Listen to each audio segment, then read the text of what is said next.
welcome to Barn Blog. And I said that I was going to allow Chris to write a reply in the series of articles I am doing on his thought. I'm replying to his articles on his own thought, as well as putting them in the context of other debates, which we're going to start to do. We started with Why Not Trump Again, his third piece on Trump. There's another one from 2020. There's the one from 2016. I think the one from 2016 was actually fairly defensible, and I said so at the time. But the case has moved from a general concern Trump isn't that different from a bourgeois politician to more of a positive case to why we should even support what seemed like conservative arguments for unitary executive theory coming out of, the Nixon and Reagan White House and picked up primarily by the George W. Bush White House. And I'm not going to go into that. I've already made my case. I've also talked about how, yes, actually the situation with Trump is novel. Yes, he's been found guilty, which now makes the kind of novel case no longer a novel case. It is now New York case law. But until it is settled by an appellate court, it is not settled case law, or it is potentially reversible case law. And so this is just something to note. So when people think, oh, Trump's a felon, he is right now, but we don't know if these convictions are actually going to stand because they are based on novel legal theories. And while if they do stand, they are no longer novel legal theories. If they don't, it will have been shown as legally invalid. We won't know that as long as there's still the possibility of an appeals case. So getting bogged down into that layer of the Cutrone argument is a little convoluted. And frankly, I mostly agree with Chris about the strain on the legal system that a lot of these court cases have been based off in the case of Trump. And part of why they've probably been so constrained and so novel is any other conviction could endanger other living presidents or other living government officials, so they don't want to go there. That is a major problem for the law, but that's not our only issue. So I'm going to start first with Chris's initial comment to me. And then I am going to address mostly Chris and then one other commenter. I don't know if this person is related to Platypus Affiliated Society, but he has the smug temperament of someone who is. I associate it with Ivy League art students, which is totally unfair. And that's not even true about the probably around 400 people who are in Platypus today. I'm assuming it's around 400 because it was about 150 when I was in it 10 years ago. Given their growth patterns and the number of people leaving, would probably be around that number today. There's been some expansion in chapters, but Platypus chapters often aren't as large as they seem. Furthermore, there is a kind of structured membership in Platypus where there's a lot of fellow travelers who are not full members, and they do keep a relatively robust debate. I'm not going to go into my criticisms of the Platypus organization and what it has failed to achieve to do. I'm not quite sure what exactly it aims to achieve to do. I know that Cutrone at one point had both a strategy of going in and trying to take over and revitalize the CPUSA, the Socialist Party of the United States, and then later had an initiative that we talked about in a long interview many years ago, that he keeps very separate from the Platypus Affiliated Society, actually. But this is something to know about their goals, that they're not just interested in telling contemporary politics, although from their output, it would be hard to know that. They are also interested in building some form of a multi-tendency party in the United States, although there's a whole lot of missing middle and articulations around that. And Cutrone and probably Richard Rubin and Spencer Leonard, as well as Joseph Estes, and I don't know who's in charge, who's technically the president right now of the organization, probably do see those as separate things that need to be kept very separate. So if you don't hear that from the Platypus Affiliated Society, there's probably institutional reasons why they think that shouldn't be the case, because I think Cutrone would argue, and I think rightly actually, that if they made a socialist party just based on platypus, it would be a sectarian organization. and it would not deal with all the issues that it would need to deal with. So people often take the mission of Platypus, which is a combat organization, mainly, I think, to inject critical theory and bourgeois values back into left understanding of, its ultimate goals, aka freedom. Over time, I think there's been a lot of hostility towards this for quite obvious reasons. The biggest one is Palestine. It's been the biggest one for over a decade. That's not why I left, although I also disagreed with them on their reading of bourgeois subjectivity in Palestine. Frankly, there's lots of proto-bourgeois subjectivity in the Muslim world, and to pretend there is not is a very strange constraint. But there is a way in which we do have to deal with these developments here in a more cohesive way than just going after one specific issue. The question is, how does someone like me, who was in the organization for over 2 years and was a fellow travel for an additional year, very far from their hub in Chicago. My relationship to Platypus was through the New York branch. The person I answered to was primarily Pamela Nogales at the time when she was in New York, and I was a kind of branch chapter of the New York branches. I worked with Ross Wolf and some other people in those branches, and this was on top of other projects that I had already started. I had started Pop the Left, which is the left critique of the left, with Doug Lane, kind of simultaneously to entering Platypus. And I have gotten disillusioned with the Alexander campaign from the SPUSA and left the SPUSA's fellow travelers, never joining a particular chapter because there weren't any around me since I was no longer in the United States. And I don't remember if they had at large or abroad section. So just so you know my own sectarian history here. Now, this is not just about my sectarian history, but it gets to why I'm engaging with these questions. The questions is, for a lot of people, is Platypus objectively pro-imperial, objectively pro-Bonapartist? Are they even explicitly, not just objectively, pro-imperial, objectively pro-Bonapartist? I would say probably not, but they do think that these are things we have to move through. They have a very stageist view of history, and these stages are removed from economic modes of production and the way they argue about them. Not entirely, but if you look at their syllabus, there's 10, 15 pages of Capital Volume 1 in their fall syllabus. Now, the German section actually does do a whole reading of Capital, and they read all of Adam Smith. So there are a lot of things that I take as suspect when they do equations. There's a tendency for Cutrone in particular, but I've also heard other people do it, to say that since this emerges out of that, this is that. Adorno is Trotsky, is Lenin, is Marx. Now, I don't know hardly anyone who studies the history of any of these movements. It can say that without caveat. And I do know that Cutrone knows a lot of this history, at least in broad form. So, because he's the one that started me on a journey, and the more I went down this journey, the more I disagreed with him. And that is something you should take. I know I'm going to get a lot of downvotes from Platypus affiliated society members. Some of them's already even blocked me on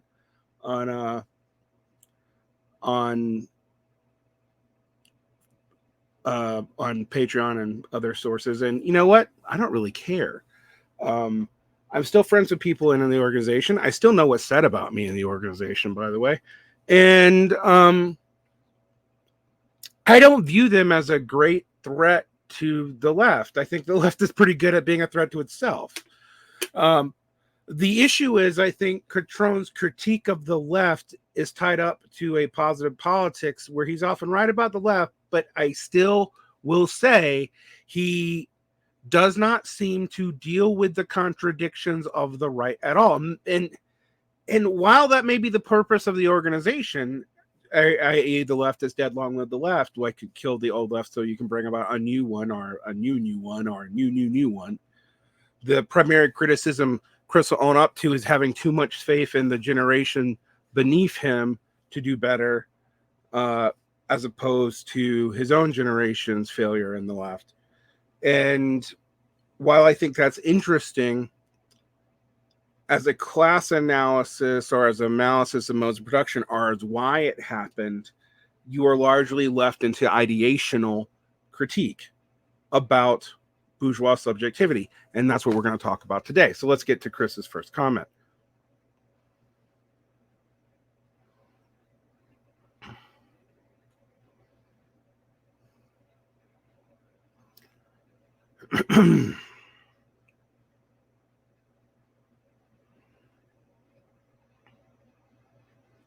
All right, Cutrone here says, thanks, Derek. For Marx, who was a Hegelian, God and nature and natural law meant society and history. Asterisk. We already have the Marx is a thing. I'm going to read some long quotes about Marx, about his relationship to Hegel, and we can go about whether or not Marx is a pure Hegelian or not. Hegelian methodology is absolutely crucial to understanding Marx, and people who try to do the analytical Marx thing and remove it, and Marx himself, are being anachronistic. All right. However, it is not one-to-one, and this is a thing that I continually complain about with platypus-affiliated society and Chris Cutrone, is relations are just restated as is. So relations of emergence, or similarity, or partial things are restated as just equivalence. All right? Philosophically, problematic. Politically, that's problematic. All right, but let's get there. God and nature and natural law theory means society and history, social conditions and actions that develop historically, right? But that's circular. That applies to everything. Society comes before the law, and rights are based in society. That's just restating what he said in the article. Justice is a term of historically developed and recognized social rights. Again, another assertion.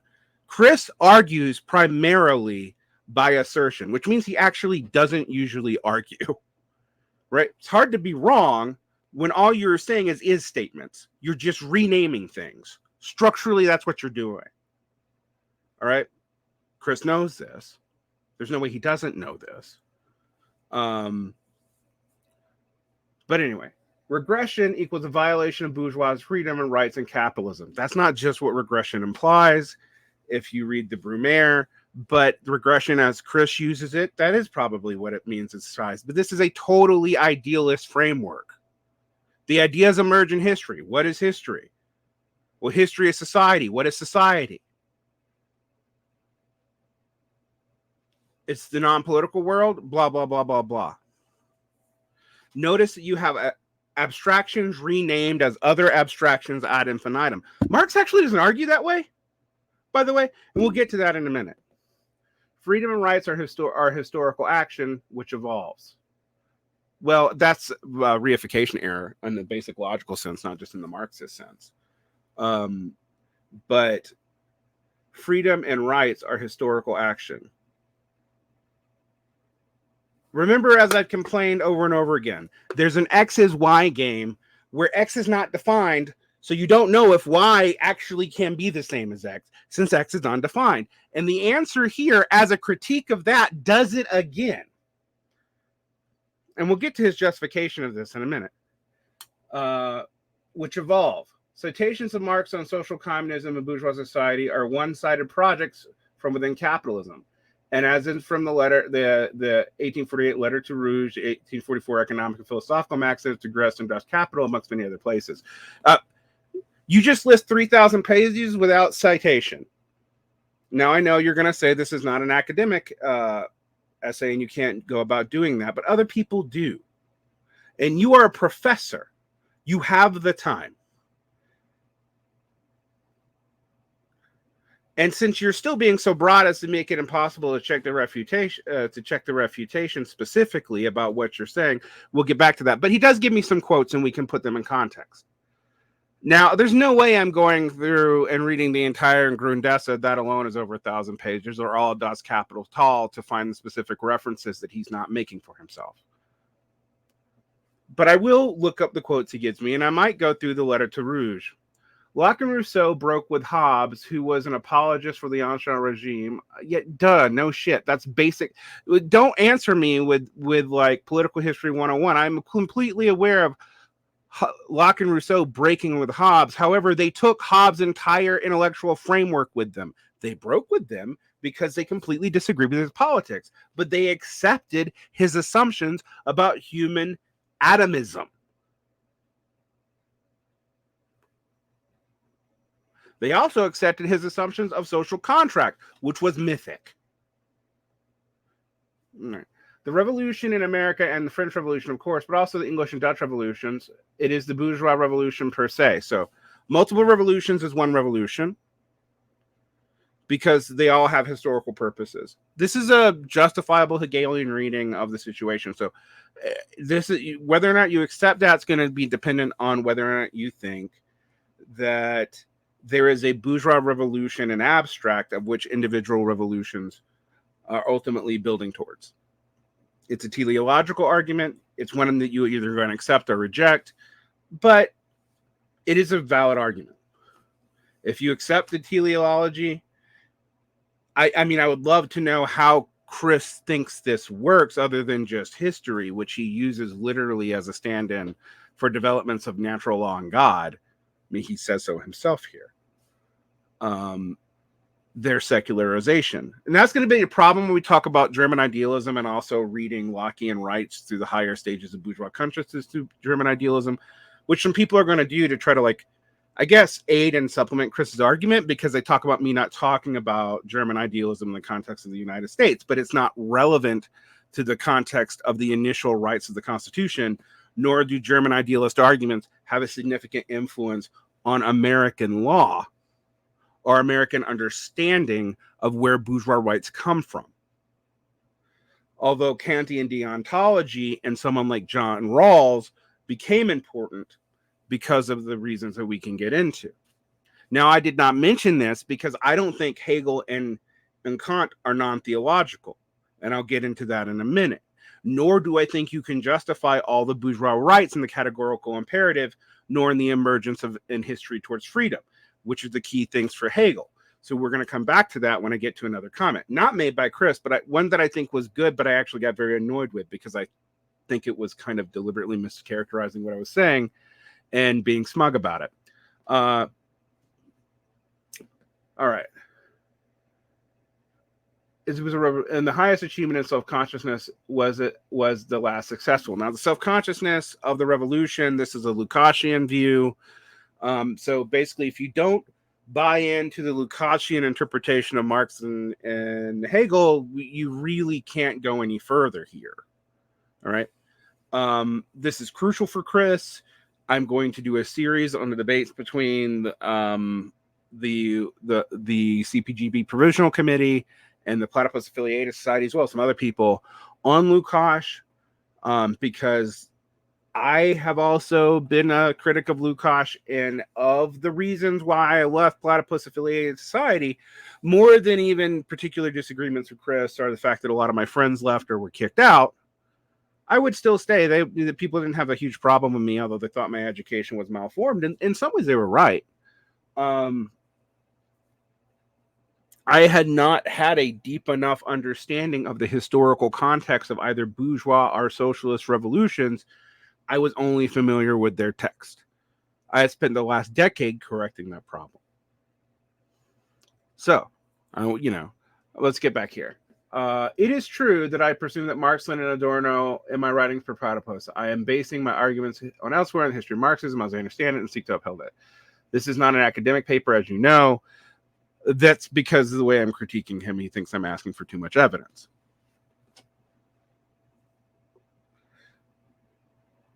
I think, in general, we should ask for more evidence of everyone. Period. In the discussion. People get away with saying all kinds of bullshit because people like what they say and they don't understand what they say. It means an aesthetic criterion. I also think there's a lot of like one of the reasons why I'm engaging with Platypus so deeply is, I mean, partly is personal, but partly it's about treating people you disagree with not as miasma, right? That just engaging with their ideals would corrupt you, because that means you don't really believe in what you say you believe either, because you're that afraid of some kind of ideological corruption. I mean, I want to point out Chris comports himself, and when I directly challenge him like this, incredibly well. A lot of people don't. They just don't. They go on histrionics. They do social media denouncements. They do, you know, the thing that academics sometimes do, which is denouncing everyone in a peer group. I actually don't get a lot of that from from Chris or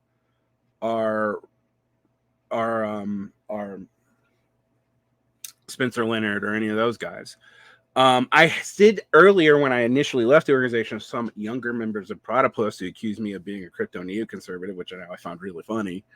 But from the leadership, no, they did not. They did not denounce me. They pretty much left me alone because I pretty much left them alone. I didn't go out and do anything like leak the email list, which happened with someone else that I was associated with at the North Star did. I generally left them alone. I have made misstatements about them in the past by accident. I have never deliberately lied about them, but the nature of the organization had changed, and people would come to me to ask me about it instead of coming to Platypus members, which I find itself interesting, right? That in and of itself, like sure, you should have a heuristic of suspicion when people are representing their organization, but you should also hear what they have to say, and listen to them, and then add your heuristic of suspicion, right? But you can't like only reaching out to the disgruntled doesn't necessarily get you any closer to truth. And I think that's a key issue, which is one of the reasons why I'm doing this, is to model a kind of engagement. It's not non-hostile. I am antagonistic to Chris and to Platypus Affiliated Society, but it's not a kind of antagonism that is an all-out political antagonism or total war. Right? Frankly, I don't think either one of us are that important. But also, at this stage of development, that would be premature unless Chris is actively supporting things that are going to hurt you. And by actively supporting, you know, we can debate about what that means. In general, I think that non-engagement with people only is something you should do if you don't think they're presenting themselves honestly. Now, you shouldn't engage in intellectual debate with dishonest actors. I disagree with Chris, and I think there's a lot of rhetorical strategies here that I don't love. See the is statement, and we'll get to. I'm going to do some readings of some Marx that I know, and I'm going to read the letters that he mentions, and his own things. But I want you to think about that. Like, in some ways, this is a disagreement over both what is meant by the readings and what they mean in history. And thus it has political implications. It couldn't not. And there are specific political things that I would be advocating against that maybe Chris and Sublation might be for. And Platypus Affiliated Society. Sublation is actually more Douglain than Chris Cutrone, but Cutrone and Platypus now do make up. They have significant interactions and are part of the publication base of that. But Chris handles those debates relatively well. And as I've warned people before, when you go in the attack mode, you're often doing exactly rhetorically what Chris needs you to do, unless your attack mode involves asking questions, right? This is a public debate. Anyway, back to the thing. There's a whole lot of me explaining the contours. Let's get into the quotes that he gave us. I got a couple of things by Chris, so there's more than one. There's more than one thing to respond to here. Let's see here. All right. Let me share this so you can see it, so you can make sure that I am representing it fairly. On rhetoric, I am trying to use the ambiguity to gently introduce some dialectical contradictions. Okay, this is great. Chris then is illustrating that he knows that him stating X is Y is a way of contesting them and trying to get people to deal with some of the historical ambiguities here. I actually will defend that as a pedagogical practice. It's confusing as a politics, but as a way to get people to think through the relationships, even if they disagree with the simple is thing, it is an effective pedagogy, and I'm glad Chris pointed that out. I am using the conventional language in public discourse as well as legal terminology, dictatorship, tyranny, etc. I think that confuses things, but there is an ambiguity here. And in fact, this entire debate, if you can call this a debate, between Chris and I is about piercing out the ambiguities and the contradictions and what they mean. I might disagree what he means, but I do agree these contradictions are there. If you want to throw out Hegelian methodology or even Marxist methodology altogether, then this might not be as a meaningful debate for you. And again, there's not much I can do if you do that, right? Just don't claim to be a Marxist. Another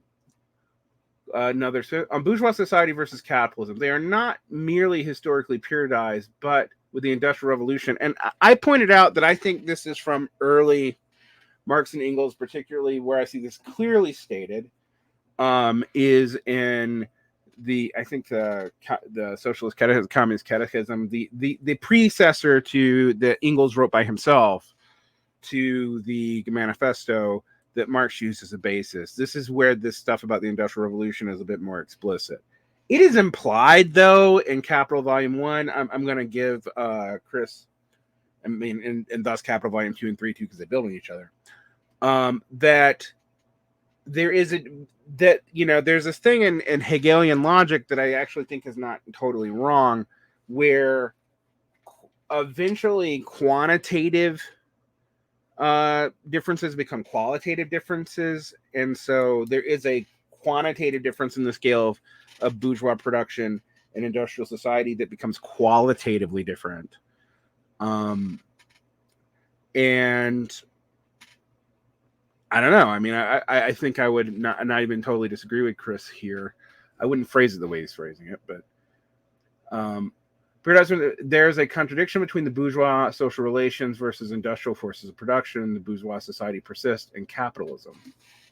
That's true, but that's not. I will say, having read a ton of Marx, that's implied. But this idea that capitalism is separate from bourgeois society is never stated.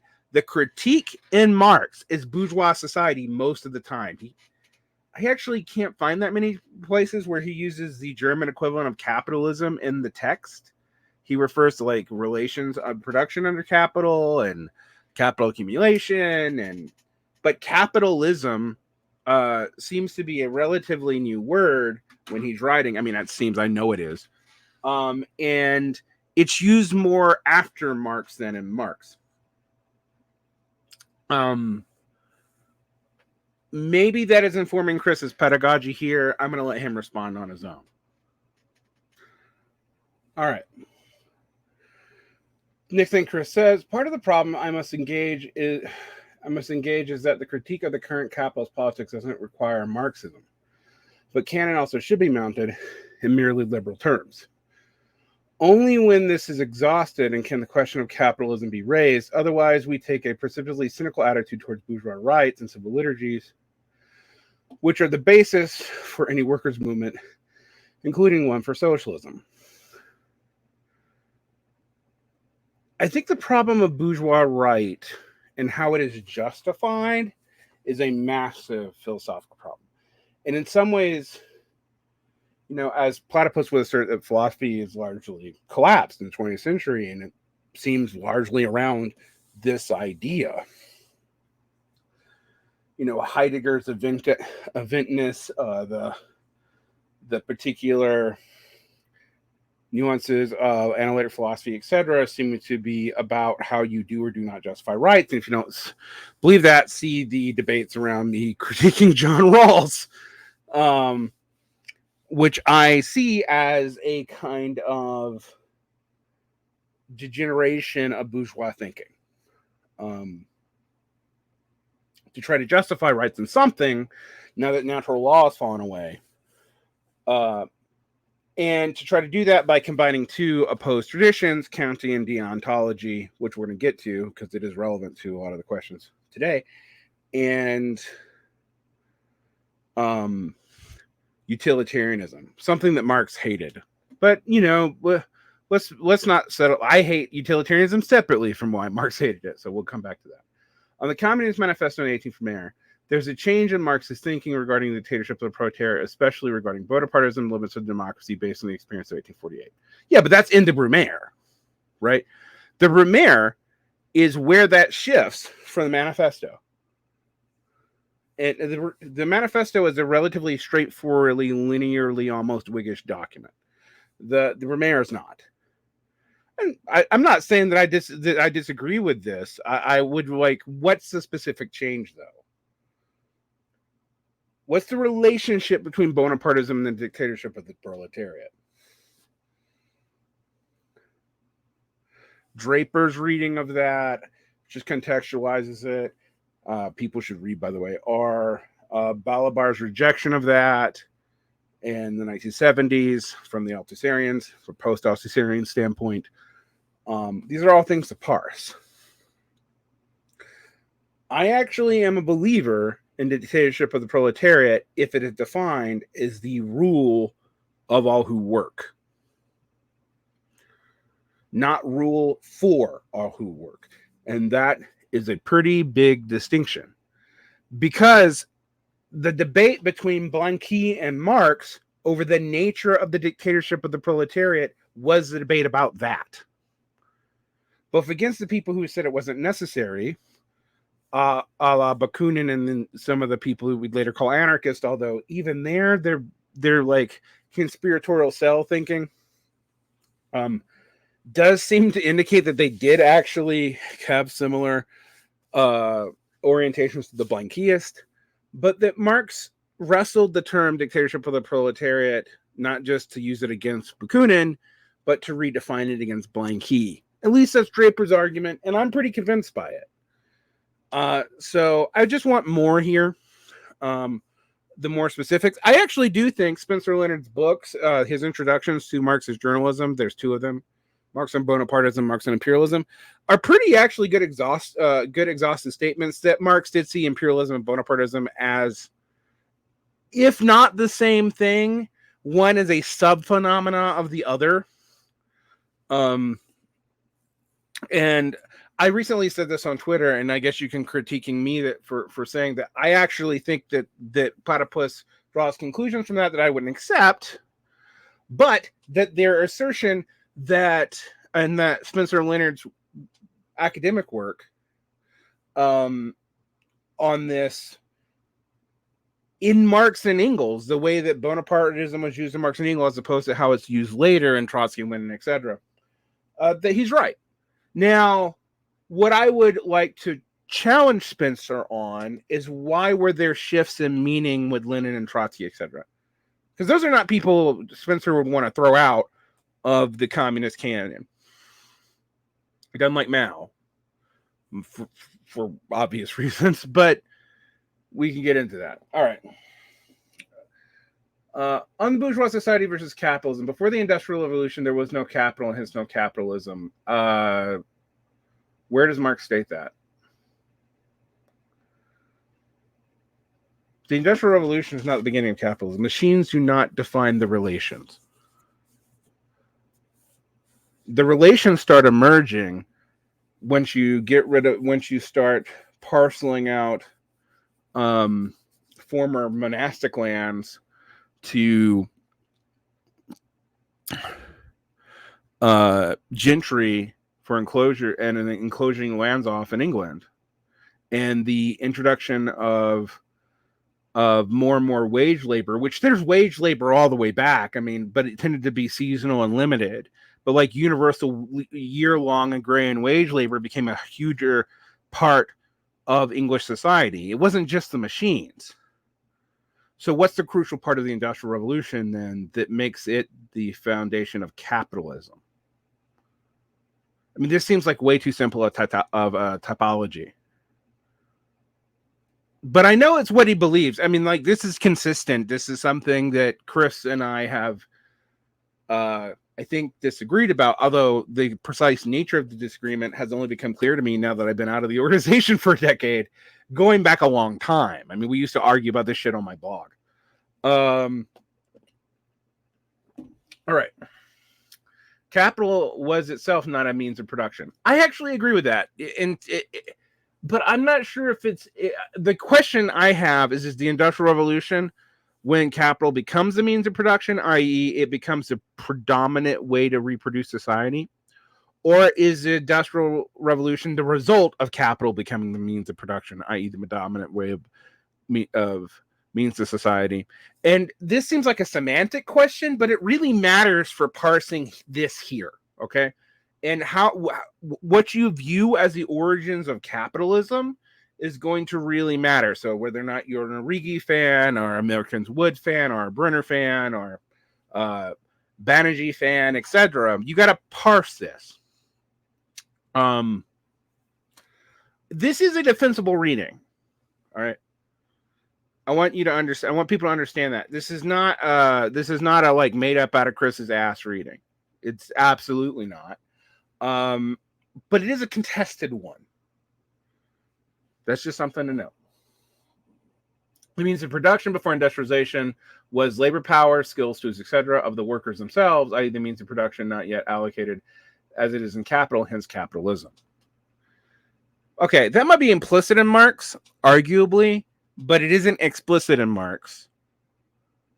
And I do think it's a particular reading, not just of Marx, but also of history. But we'll come back to that. I don't think Cutrone would disagree with me about that either. Bourgeois property was not always capital, but became capital. Same so in the Industrial Revolution. I mean, that's just restating the same thing again. This is a good rhetorical practice. It's actually a really bad argument practice, but nonetheless, I mean, we'll get there. Marx-Engels' point to the manifesto was capitalism was already the abolition of bourgeois private property, i.e. its alienation in capital. Well, okay. This is actually a pretty specific statement. Marx-Engels' point in the manifesto, I mean, I wouldn't say the point, I would say a point, was that capitalism was already the abolition of bourgeois private property against alienation and capital. So we got 3 steps to make the equivalency here. Fine. All right. Capitalism emerges from bourgeois relations, but bourgeois relations has already alienated capital. The positive element of this is the stuff about the joint stock company, that we already see socialization and collective action showing up in capital ownership and capital rule, which actually gives you the basis for figuring out how to do planning. So, you know, as Engels famously remarks, that this joint stock company is one of the bases for socialism in some ways. Fair. This is a little bit more specific. But now that Chris has actually broken down the steps in his equivocation arguments, you can accept it or reject it. All right. I'm going to have to sit with it a while. We're going to come back to some of the key Marxist texts in a minute. But I think it's fair to say that is an argument. The steps are now made that he did not make in the original piece. And I'll be fair to Chris. It's a polemic speech that is republished. Now, what I would do personally on a polemic speech like that would be to publish the original and then add the support later and note the difference. You know, that I was going in and filling in what I couldn't have time to fill in the speech. But, you know, I still think this is a pretty intellectually honest way to operate. Class for Marx and Engels is not an empirio-sociological, but a dialectical category. Capital versus labor, in which labor itself is capital, variable, and circulating versus constant and fixed capital. The point is their expression of contradiction, not merely antagonistic groups, which would not itself point beyond itself to historical transformation, but a just power struggle between groups, i.e. nations, races, rackets, etc. And actually, this is actually a crucial point that I don't think you can get around in Marxism. Classes are not just like the antagonism between classes isn't immediate, isn't just tactical. It is substantive to the contradictions in them. And if you reject that, then that's fine, right? But if you're a Marxist and you reject it, you're going to have a problem. The reason why proletariat bourgeois relations are so contentious is that the proletariat cannot reproduce itself without the capital held by the bourgeoisie, and the bourgeoisie cannot subsist without the proletarian selling their labor power to them. So it is not just that they're two antagonistic groups.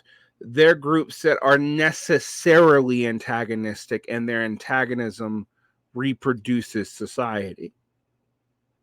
That's not just a sociological fixed thing. This is where I talk about approaching these words, the words themselves, kind of nominalistically. When we talk about class with liberals, we're not talking about the same thing when we're talking about class with Marxists. We're just not. We might use the same words, but we don't mean the same thing because the functions are different. Thus, there's a reason why you focus on the proletariat, because it can solve the contradiction. And new contradictions will emerge as this moves forward. Classical Marxist reading, classical Hegelian Marxist reading, too. I'm not even sure all two Syrians would disagree with it. They can respond in the comment section. But yeah, sure. So has Chris answered everything to my satisfaction?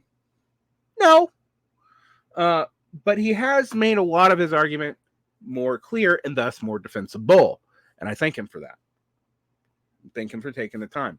It's a good opportunity for his students to learn from him in engagements with one of his former students. And it's a good opportunity for people who are trying to understand what's at stake to break it down. Right? Why does Chris feel the way he does about bourgeois subjectivity? Why does he think this or that? Oh, if you actually look at this, you're going to have to decide, instead of ad hoc Marxism, what you're going to do. Now, do I agree with every link in the chain he's made? No, we're going to get to that because I think we have to problematize the Hegelianism a little bit. But I say problematize, and that's a word that unfortunately I'm taking from Althusser. I don't mean it in that way. Because Marx clearly did not see himself as just a Hegelian, but he also didn't reject the tradition. And that kind of dual state is going to be important. Now, I still have more to respond to here. I think Chris made a couple more comments, and there's one other comment that I got really annoyed with, but I actually think is substantive, so I'm going to engage with it more kindly here than I did in the comment section. But nonetheless, all right. Let's get to Chris's next point. Okay. And then again, I'm going to show you the comments so you can see them. Chris says, on showing my work, as I wrote before, my article is not an academic paper. However, I wrote this essay both as a standalone public intervention and a late proscript for my new book on Marxism and Politics, Sublation 2024, which collects my theoretical and historical essays of the past 18 years, so it can be previously cited and argued interpretations of Marx, Lenin, Luxemburg, Adorno, and all the essays that preceded in the book. And I'm looking forward to the book together. I mean, most of the things I'm predicting is going to be in that book have been published elsewhere, but it would be nice to have them all together so you can kind of like not just float around the various forums that you need to float around in to get all the platypus affiliated thought. Whether or not you agree with platypus or not, they have done a good job of getting people to document their positions on both immediate and historical questions on the quote left, on Marxist socialism, etc.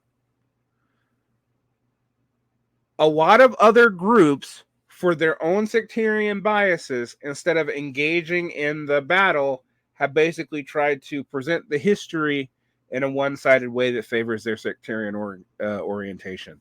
Platypus, for good and ill, whatever you think about them, does not do this. And this is part of why I think they have, some of the growth that they do, because they do present an intellectually rigorous understanding of not just communist frameworks, but also bourgeois frameworks. So people who want to push back against them need to also develop a rigorous understanding of bourgeois frameworks as well as communist ones and their historical inevitability. I can already tell you, Chris's number one critique of me, and he said this even when I was in the organization on my blog, is that I am too materialist, or I'm undialectically materialist, or that I am, even when I am dialectical, that I am too, that I discount human thought a lot. I am not here to defend myself against that. But I suspect that's what he would say into some of what I'm going to read. Right. I cannot make my entire case about bourgeois society versus capitalism, all their manifest and complex political and economic demonstrations everywhere and in everything I write. But for starters, I've done so in an essay on capital history, which I'm going to read. We're going to read here. We're going to go through it. The Marxist hypothesis, I'm kind of going to read, and on essays on Lenin, Luxemburg, Kautsky, Lukács course, and all my collected in my book, and previously published under the Platypus Review, the Communist Party of Great Britain, the Weekly Worker, Non-Site, Compact Magazine, etc. The particular article was about the topic at hand and the mainstream political and legal discourse around it. And of course, it means it as a provocation to think ostensibly, but the Marxist left such as it exists. All my writings are intervention, are an invitation to read the Marxist classics, and therefore my writings serve and none of my writings can serve as a substitute for doing so. And I'm going to heart that right now, because he's right. It isn't a substitute. And we should go through and read it. And we should contest these texts on their own terms, and on terms of their applicability to us. And I don't think Chris would disagree with me on that. All right, let's see what else he said. Nothing. All right. I thought there was some, I think he gave me some quotes somewhere, but I don't see them here. All right.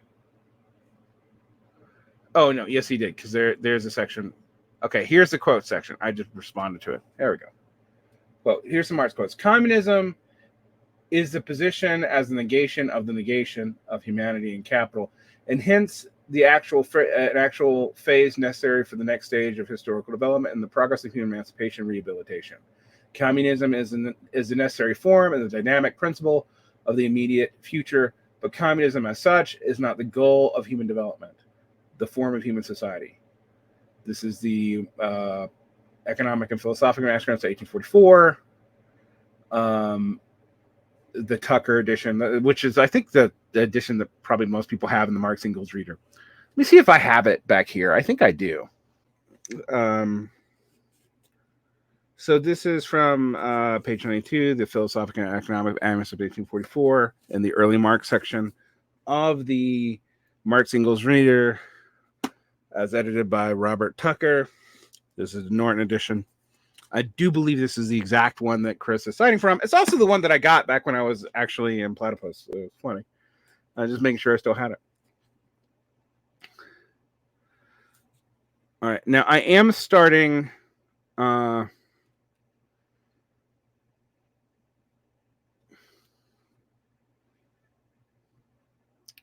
going to read a large section of this, all right? It's just kind of build up.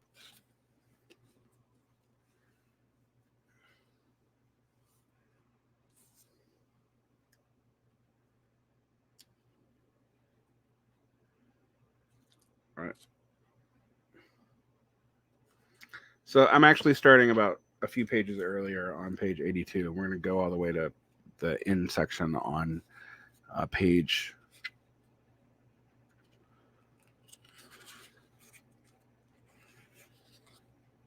I believe 90...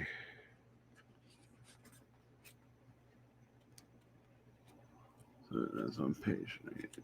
That's 94. All right, 93. So we'll just read this whole section. The transcendence of self-estrangement follows the same course as self-estrangement. Private property is first considered only in its objective aspect, but nevertheless with labor as its essence. Its form of existence is therefore capital, which is to be annulled as such, prud'homme, are a particular form of labor leveled down, parceled, and therefore unfree, is conceived as a source of private property's perniciousness, and of its existence and its estrangement from men. For instance, Fortier, who, like the physiocrats, also conceived agricultural labor to be at least the exemplary type, whilst Saint-Simon declares in contrast that industrial labor as such is the essence, and now aspires to the exclusive role of industrialist and the improvement of the workers' conditions. Finally, communism is the positive expression of annulled private property, at first as a universal private property. By embracing this relation as a whole, communism is one. In the first form, only a generalization and consummation of this relationship.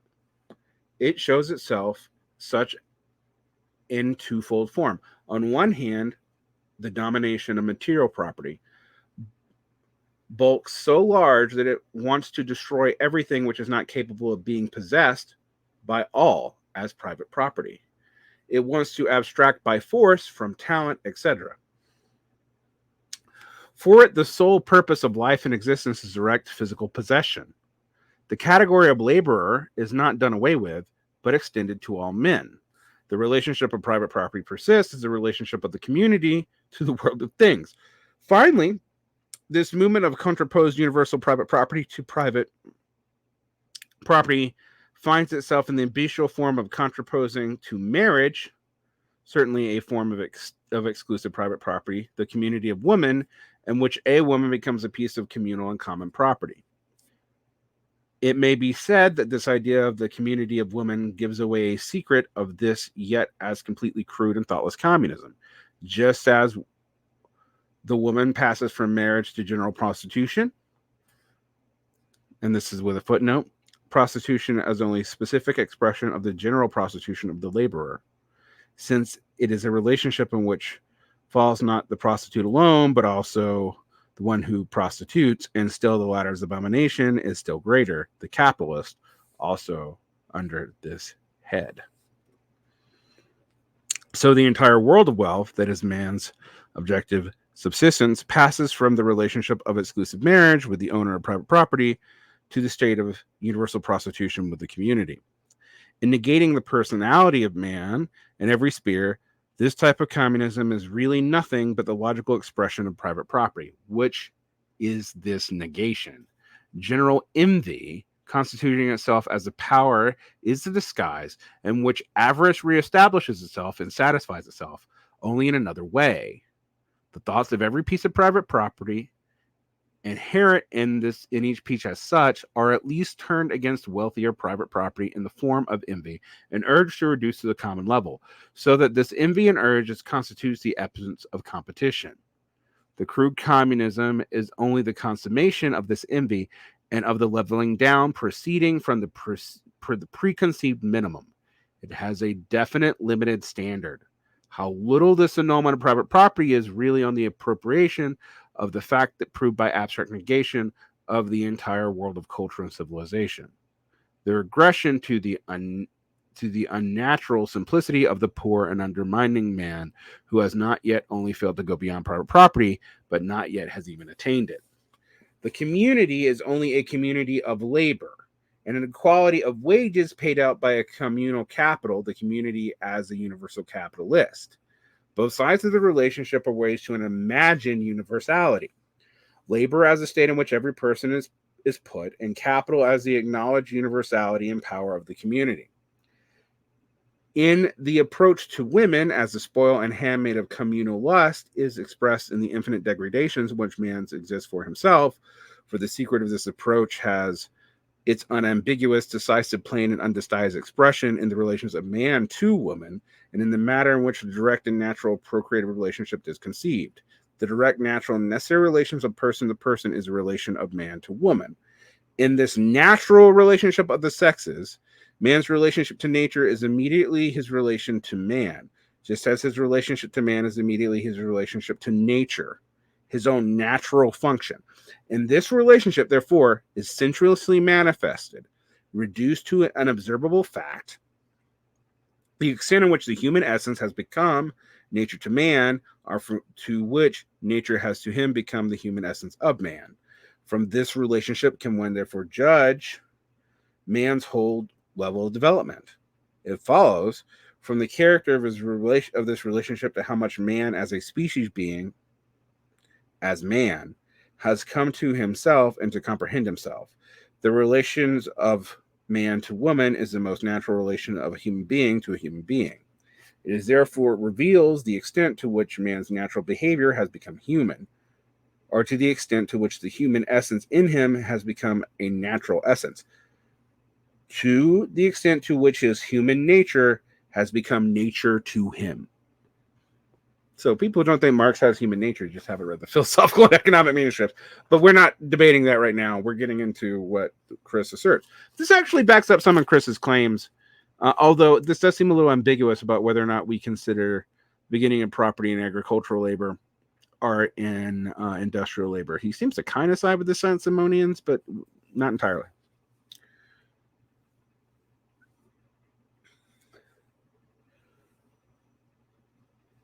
The relationship of it is therefore reveals as much extent the natural behavior has become human, and to that extent to which human essence in him has become a natural essence, the extent to which his human nature has become nature to him. And this relationship is revealed to the extent to which man's need has become a human need, the extent to which, therefore, the other person as a person has become for him a need. The extent to which he has in his individual essence is the same thing as social being. First positive annulment of private property, crude communism, is thus merely one form in which the vileness of private property, which wants to set itself up as a positive community, comes to surface. 2. Communism. A. Of a political nature, still democratic or despotic. B. A lot of people make a lot of stuff about this of a political nature, democratic or despotic, because they think that means that future communism can be despotic. We'll get back to that. B. With the annulment of the state, yet still incomplete, and being still affected by private property, i.e. by estrangement of man, and both the form of communism already knows itself to be the reintegration or return of man to himself, the transcendence of human and self-estrangement. But since it has not yet grasped the positive essence of private property, and just as little the human nature of need, it remains captive to it and affected by it. Indeed, it has indeed grasped the concept, but not its essence. Now, this stuff about essences is actually important. You need to pick it up from Hegel's reading of Aristotle. So just to know where that's coming from. 3. Communism as a positive transcendence of private property or human self-estrangement, and therefore as a real appropriation of the human essence by and for man. Communism, therefore, as a complete return of man to himself as a social, i.e. human, being. So the human and the social are the same for Marx. Remember that. A return becomes conscious and accomplished within the entire wealth of the previous development. This communism, as fully developed naturalism, equals humanism, as a fully developed humanism equals naturalism. This is part of why calling Marx a pure Hegelian is a little bit hard to do. And I'm not saying that Cutrone actually would in all essences. I think he did here. It is a genuine resolution of the conflict between man and nature, and between man and man. The true resolution of strife between existence and essence, between objectification and self-confirmation, between freedom and necessity, between the individual and the species. Communism is the riddle of history solved and knows itself to be this solution.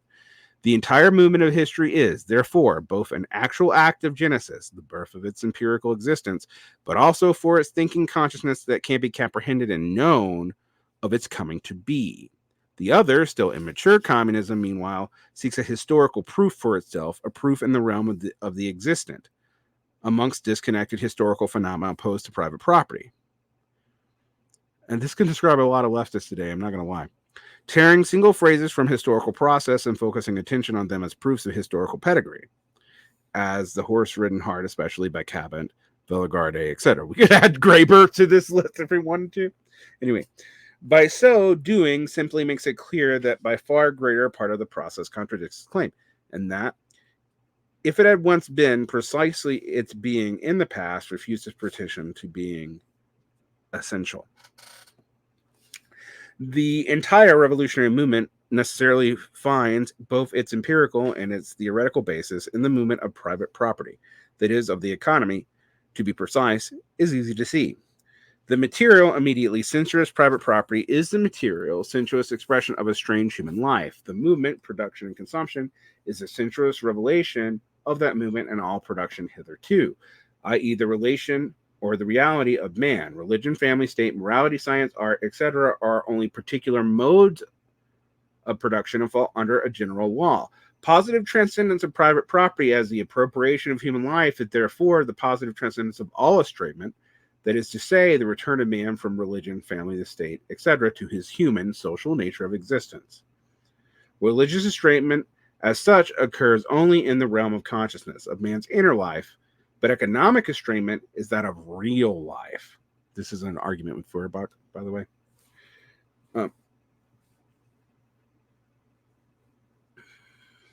Its transcendence is therefore embraces both aspects. It is evident that the initial stage of the movement amongst the various peoples depends on whether the true and for them authentic life of the people manifests itself more in consciousness or in the external world, is more ideal or real. Communism begins from the outset, Owen, with atheism, but atheism is at first far from being communism.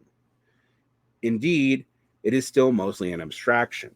The philosophy of atheism is therefore at first only philosophical, abstract philanthropy, and that of communism is one of real and directly bent on action. We have seen how on the premise of positively annulled private property produces man himself and other men, and how object, being direct embodiment of his individuality, is simultaneously his own existence for other men, the existence of other men, and the existence for him. Likewise, however, both material of labor and man as a subject are the point of departure as well as the result of the movement. And precisely in this fact, it must constitute the point of departure, lies in historical necessity of private property. Thus, the social character is the general character of the whole movement, just as society itself produces man, as a society produced by him. Activity and consumption, both in their content and in their mode of existence, are social activity and social consumption. The human essence of nature first exists only for social man. For only here does nature exist for him as a bond with man, as his existence for other, and other's existence for him, and the lifelong element of the human world. Only here does nature exist as the foundation of his own human experience. Only here has what is to him his natural existence become his human existence, and nature becomes man for him. Thus, society, its consummated oneness in the substance of man and nature, the true resurrection of nature, the naturalism of man, and the humanism of nature, both brought forth to fulfillment. Social activity and social consumption exist by no means only in the form of some directly communal activity and directly communal consumption. Only communal activity and communal consumption, i.e. activity and consumption which are manifested and directly confirmed in real association with other men, will occur whenever direct expression of sociality stems from the true character of the activity's content and is adequate to the nature of consumption. But again, when I am active scientifically, etc., when I am engaged in activity which I can seldom perform in direct community with others, then am I social? Because I am active as a man. Not only in the material of my activity is given to me as a social product, even as the language in which the thinker is active, my own existence is a social activity, and therefore, that which I make of myself for society and with the consciousness of myself as a social being. My general consciousness is only the theoretical shape of that which the living shapes is the real community, the social fabric, although at present day, general consciousness is an abstraction from real life, and as such antagonistically confronts it.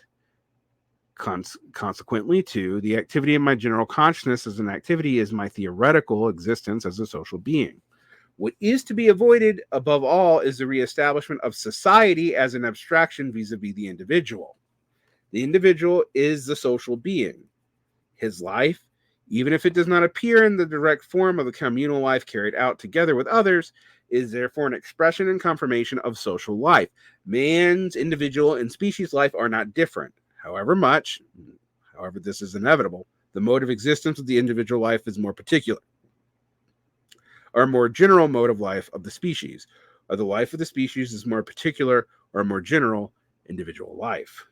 In his consciousness of the species, man conforms his real social life and simply repeats his real existence and thought. Just as conversely, the being of a species confirms the species' consciousness and is for itself as a generality, as a thinking being. Man, as much as he may therefore be a particular individual, and in it's precisely his particularity which makes him an individual and a real individual social being, just as such is the totality. The totality stuff doesn't come from Lukács. It comes from Marx. The ideal totality, the subjective existence of thought and experience society presents for itself, just as he exists also in the real world as the awareness and enjoyment of social existence, as the totality of human life activity. Thinking and being are thus no doubt distinct, but they are at the same time are in unity with each other. Death, which seems to be a harsh victory of the species over the definitive individual, to contradict death to be a harsh victory of the species over the definitive individual and to contradict their unity, but the determinate individual is only the determinate species being, and as such mortal. 4. Just as private property is only the sensuous expression of the fact that man becomes objective for himself and at the same time becomes to himself a strange and inhuman object, see the phenomenology of spirit for this. Just as it expresses the fact that the assertion of life is the alienation of his life, that realization of his loss of reality is an alien reality. Conversely, the positive transcendence of private property, i.e. the sensuous appropriation for and by man of human essence and of human life, of objective man, of human achievement, is not to be conceived merely in the sense of direct one-sided gratification, merely in the sense of possessing, of having. Man appropriates his total essence and his total manner, and that is to say, as a whole man. Each of his human relations to the world, seeing, hearing, smelling, tasting, feeling, thinking, being aware, sensing, wanting, acting, loving, in short, all the organs of his individual being, like those organs which are directly social in their form, are in their objective orientation or in their orientation to the object. Their appropriation of that object, the appropriation of the human world, the orientation of the object is a manifestation of the human world. Footnote 8. For this reason, it is just highly priced as determinations of essence and activities. This is from Marx. This is Marx's footnote. That's why I read it. It is the human efficaciousness and of human suffering for suffering, apprehended humanely, is an enjoyment of self and man. Private property has made us so stupid and one-sided that an object is only ours when we have it, when it exists for us as capital, or when it is directly possessed, eaten, drunk, worn, and inhibited, etc. In short, it is when it is used by us.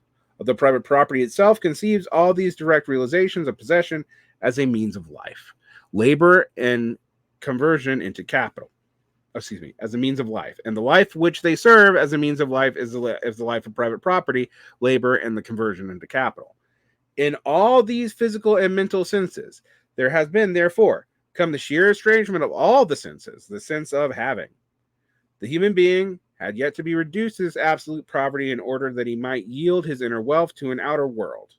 The category of having, see Hess in the 21 sheets. That's Moses Hess, I'm guessing. In fact, I know it is. The transcendence of private property is therefore the complete emancipation of all human senses and attributes, but it is this emancipation precisely because the human senses and attributes have become subjectively and objectively human. The eye has become the human eye. Just as his object has become a social human object, an object emanating from man for man, the senses have therefore directly in their practice theoreticians. They relate themselves to things for the sake of the thing. The thing itself is an objective human relation to itself and to man. And vice versa. The need or enjoyment have consequently lost their egotistical nature, and nature has lost its mere utility by becoming human nature. In the same way, the senses and enjoyments of other men have become my own appropriations. Beside the direct organs, therefore, social organs develop in the form of society. Thus, for instance, activity in direct association with others has become an organ for expressing my own life, a mode of appropriating human life. It is obvious that human eye gratifies itself in a way different from the crude non-human eye, or the human ear different from the crude ear, etc. To recapitulate, man is not lost in his object only when the object has become for him a human object or an objective man. This is only possible when the object becomes for him a social object, he for himself a social being, just as society becomes for him in this object. On the other hand, therefore, it is only when the objective world becomes everywhere for man and society in the world of man's essential powers, human reality, and for that reason, the reality of his own essential powers, that all objects become for him the objectification of himself, because objects which concern and realize his individuality become his objects, that is, man himself becomes the object. The manner in which they become his depends on the nature of the objects, and the nature of the essential power corresponds to it, for it is precisely the determinateness of this relationship which shapes the particular real mode of affirmation. To I, an object comes to another than it is to an ear, and the object of the eye is another object than it is to the ear. This is particularity of the essential power, as precisely its particular essence, and therefore particular mode of its objectification. Of objectively actual being, thus, man is affirmed to the objective world, not only in the act of thinking, but in all his senses. On the other hand, looking at this in its subjective aspect, just as music alone awakens man in his sense of music, just as the most beautiful music has no sense for the musical ear, it is an object for it, because my object can only be the confirmation of one of my essential powers, and therefore can only be so for me, as my essential power is present for itself as a subjective capacity, because the essence of the object for me goes only so far as my senses go, has only the sense corresponding to that object. For this reason, senses of social man are other senses than those of non-social man. I don't know what non-social man is. That's Varn talking. Only through the objectively unfolding richness of man's essential being is the richness of subjective human sensibility, a musical ear, an eye for beauty of form. In short, senses capable of human gratification. Senses confirming to themselves the essential powers of man, either cultivated or brought into being. For not only the five senses, but also the so-called mental senses, the practical senses, will, love, etc., in a word, human sense, the humanness of the sense, has come to be by virtue of its object, by virtue of its humanized nature. The forming of the five senses is the labor of the entire history of the world down to the present. Thus evolutionary. The sense caught up in the crude practical need is for only a restricted sense. For a starving man, it is not human form of food that exists, but only its abstract being as food. It could just as well be in any other crudest form, and it would be impossible to say wherein this feeding activity differs from that of animals. The care-burdened man is in need of no sense for the finest play, and the dealer in minerals sees only the mercantile value but not the beauty and the unique nature of the mineral. It has no mineralogical sense. Thus, the objectification of human essence, both in its theoretical and practical aspects, is required to make man's senses human, as well as to create human sense corresponding to the wealth of the human and natural substance, just as resulting from the movement of private property of its wealth as well as its poverty of its material and spiritual wealth and poverty. The budding society finds all material for this development. So, established society produces man in its entire richness of his being, produces rich man profoundly endowed with all the senses of its enduring reality. It will be seen how subjectivism and objectivism, spiritualism and materialism, activity and suffering only lose their antithetical character and thus their existence as antitheses in the social condition. It can only be seen how the resolution of the theoretical antithesis is the only possible in a practical way, by virtue of practical energy of man. The resolution is therefore no means merely a problem of knowledge, but a real problem of life. I used to quote this Doug Lane all the time. Where philosophically could not solve precisely because it conceives this problem as merely a theoretical one. It will be seen how history of industry and thus man's objective existence of industry are open books of man's essential powers, the exposure of the senses of human psychology. Hitherto, this is not conceived in its inseparable connection with man's essential being, but in an external relation of utility, because moving in the realm of estrangement, people can only think men's general mode of being, religion or history in its abstractness of character as politics, art, literature, etc., to be of man's essential powers and of man's species activity. We have before us the objectified essential powers of man in the form of sensuous, alien, useful objects, in the form of estrangement, displayed in ordinary material industry, which can be conceived as part of the general movement, just as a movement can be conceived as a particular part of industry, since all human activity hitherto has been labor, that is industry, activity estranged from itself. A psychology for which this, the part of history most contemporary and accessible to sense, remains a closed book, cannot become a genuine, comprehensive, and real science. This is what I talk about when Marx necessarily says that we have a weak understanding of human psychology. This is what I mean, and why that often leads people to posit more about the human brain, but we'll come back to it. We haven't got to Chris's point yet. What indeed are to think of as science only airily abstracts from this larger part of human labor, which fails to feel its own incompleteness, while such wealth in human endeavor unfolded before it means nothing more to it than perhaps what is expressed as one word, need, vulgar need. The natural sciences have developed an enormous activity and have accumulated a constantly growing mass of material. Philosophy, however, has remained just as alien to them as they remain to philosophy. The momentary union was a chimerical illusion. The will was there, but the meaning was lacking. Even historiography plays regard to the natural sciences only occasionally as factors of enlightenment and utility arising from the individual discoveries. But natural science has invaded and transformed human life, all more practically through the medium of industry, and thus prepared human emancipation, however directly and however much it had to consummate dehumanization. Industry is the actual historical relation of nature and therefore of natural science to man. Therefore, industry is conceived as an exotic revelation of man's essential powers, which we gain an understanding of human essence of nature or the natural essence of man. In consequence, natural science will lose its abstract material, or rather its idealistic tendency, and become the basis of human science, as it has already become the basis of actual human life, albeit in a strange form. One basis for life and another basis for science is a priori a lie. Nature, which comes to be in human history, the genesis of human society, is man's real nature. Hence, nature as it comes to be through industry, though in a strange form, is the true anthropological nature.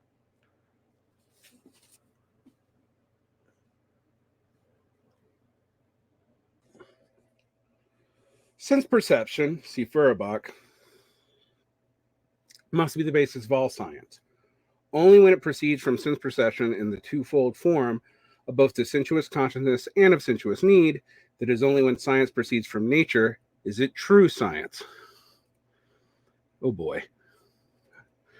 All history is the preparation for man to become the object of sensuous consciousness, and for the need of man as man to become natural sensuous needs. History itself is a real part of the natural history of nature's coming to be man. There's a lot of assumptions in this. We have to kind of parse it out, but it's important to note. Natural science will in time subsume under itself the science of man, just as the science of man will subsume under itself natural science. There will be one science. Man is the immediate object of natural science. For immediate sensuous nature for man is immediately human sensuousness. The expressions are identical. Presented immediately in the form of the other, man sensually presents for him his own sensuousness. First exists as human sensuousness for himself through the other man. But nature is an immediate object in the science of man. First, the object of man. Man is nature, sensuousness, and the particular human sensuousness. Essential powers can only find their self-knowledge in the science of the natural world in general, since they can find their objective realization in natural objects only. The element of thought itself, the element of thought's living expression, language, is of a sensuous nature. The social reality of nature and the human natural science and of natural science about man are identical terms. It will be seen how in place of wealth and poverty of political economy comes the rich human being and the rich human need. The rich human being is simultaneously the human being in need of a totality of human life activities, the man in whom his own realization exists as an inner necessity, as a need, but only wealth, but likewise the poverty of man, given socialism, receives in equal measure a human and therefore social significance. Poverty is the passive bond which causes a human being to experience the need of the greatest wealth, the other human being. The nomination of objective being and me, the sensuous outburst of my essential activity, is emotion, which thus becomes the activity of my being. 5. A being only consists himself independent when he stands on his own 2 feet, and he only stands on his own 2 feet when he owes his existence to himself. A man who lives by the grace of another regards himself as a dependent being, but I completely live by the grace of another if I owe him not only my sensuousness, my subsistence of my life, but if, moreover, created my life, as if he is the source of my life, and if not of my own creation. My life has necessarily the source of this kind outside of it. The creation is therefore an idea very difficult to dislodge from the popular consciousness. Self-mediated being the nature and of man's incomprehensibleness to it, it contradicts everything palpable in practical life. The creation of the earth has a mighty blow from geonology, spontaneous generation, i.e. the science from which the present formation of the earth, coming down to the earth as a process of self-generation, generatio equivoca, spontaneous generation, is the only practical refutation of the theory of creation.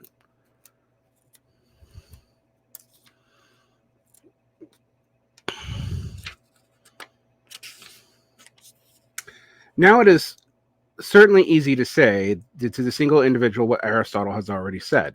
You have begotten by your father and your mother, therefore in you, the mating of 2 human beings, a species act of human beings, have produced the human being. You see, therefore, that even physically man owes his existence to man. Therefore, you must not only keep the sight of one aspect, the infinite progression which leads you further to inquire, who begot my father? Who is his grandfather, etc. You may also hold on a certain circular movement sensuously perceptible into this progression by which man repeats himself in procreation, thus always remaining the subject. You will reply, however, I grant you this circular movement. Now grant me the progression which drives me even further until I ask, who begot the first man and nature as a whole? And I can only answer you, your question is itself a product of abstraction. Ask yourself how you arrived at the question. Ask yourself whether this question is not posed from the standpoint to which I cannot reply because it is a perverse one. Ask yourself whether the progression as such exists for a reasonable mind. When you ask about the creation of nature and man, you are abstracting and doing so from man and nature. You postulate them as non-existent, and yet you want me to give you proof. You want me to prove them to you that as existing. Now I say to you, give up your abstraction, and you will also give up your question. Or if you want to hold it to your abstraction, then be consistent. And if you think of man and nature as non-existent, then think of yourself as non-existent. For you too are surely nature and man. Don't ask me. For as soon as you think and ask, your abstraction from existence of nature and man has no meaning. Are you as such an egotist that you postulate everything as nothing and yet want to be something yourself? You can reply, I do not want to postulate the nothingness of nature. I asked you about its genesis, which I asked as the autonomist about the formation of bones, etc. But since for the socialist man, the entire so-called history of the world is nothing but the beginning of man through human labor, nothing but the coming to be of nature for man, he has the visible, irrefutable proof of his birth through himself and the process of coming to be. Since the real existence of man and nature has become practical, sensuous, and perceptible, since man has become for man as a being of nature, and nature for man as a being of man, the question about an alien being, about a being above nature and man, a question which implies the admission of the inessentially of nature and of man, has become impossible in practice. Atheism, as the denial of its inessentiality, has no longer any meaning. For the atheism is the negation of God and postulates the existence of man through this negation. But socialism no longer stands in need of such a mediation. It proceeds practically and theoretically sensuous consciousness of man and of the nature as the essence. Socialism is man's positive self-consciousness no longer mediated through the annulment of religion, just as real life is man's positive reality no longer mediated through the annulment of private property, through communism. Communism is the position as the negation of negation, is hence the historical, the actual phase necessary for the next stage of human development in the process of human emancipation and recovery.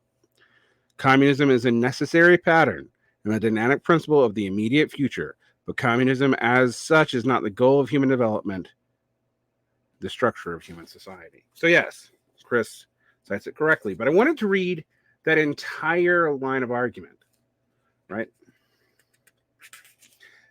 It's about 11 pages of the economic and philosophical manuscripts. It's in a section called Private Property and Communism. I mean, I guess I could have read the prior page as well. And it is in dialogue with both Fortier, Saint-Simon, and Proudhon. We see in it the beginnings of something like the stages of historical materialism, but also what Chris asserts here. I'm going to stop here, but I still have another comment to deal with where I was snarky and I want to get back to. It's not Chris's, and to finish going through the quotes here. I want to say that I think looking at this in their context, both their long context of the individual pieces, but also in the context of which they are written, is important. This is early Marx. His relationship to Hegel is still more strongly Hegelian. He's coming out of the young Hegelians at the time, but he's rejecting certain key Hegel premises, such as absolute idea and stuff, very early. We're going to come back to that because I'm going to read some text that are going to complicate this idea that you can just say Marx is Hegelian, except in a formal sense. In a substantive sense, he rejects Hegel's theology, and he does even here. To pretend that Hegel doesn't have a theology is to profoundly misread Hegel. And I'm going to get to that as well. But anyway, we'll come back. Chris gave us quotes. We're going to go through them. And I want to be pretty thorough here. But I don't want this to be a 4-hour video. We'll do a couple.